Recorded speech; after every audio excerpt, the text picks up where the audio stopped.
what is your recommendation, or what have been your observations or even lived experiences of self-care and the importance of it as a leader?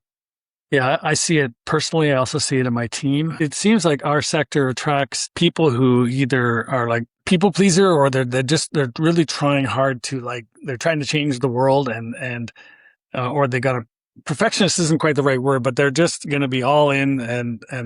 And I've got strong leaders who have self-doubt about the quality of the work they're doing, and they feel like they're dropping balls. And I constantly coach them and say, yeah, you are going to drop balls. And, quite honestly, we're trying to do so much that there's kind of impossible to achieve perfection in what we're doing.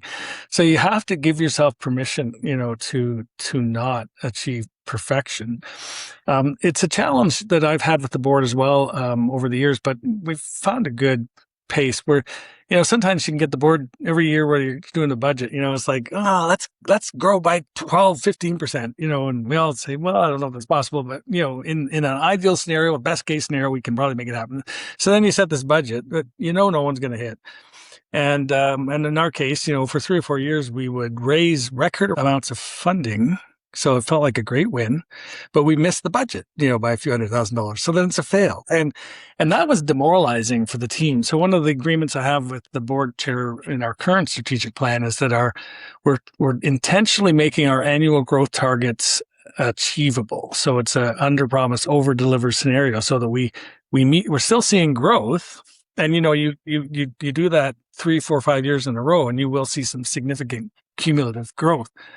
And you can beat those targets, which then, is a really supercharged win.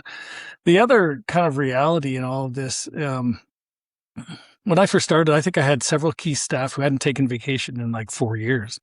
And it was just a sort of a self-imposed high performance standard, and almost like a trophy, And so I kind of insisted that people had to take vacation, and try to model it myself. And I almost give people heck if they're like checking their email during vacation, right? I've got a head of VP's got a couple of young kids, and it's really important that he has, protected time with those kids. And so he does not need to be 24/7. Like, it's honestly not going to make a difference.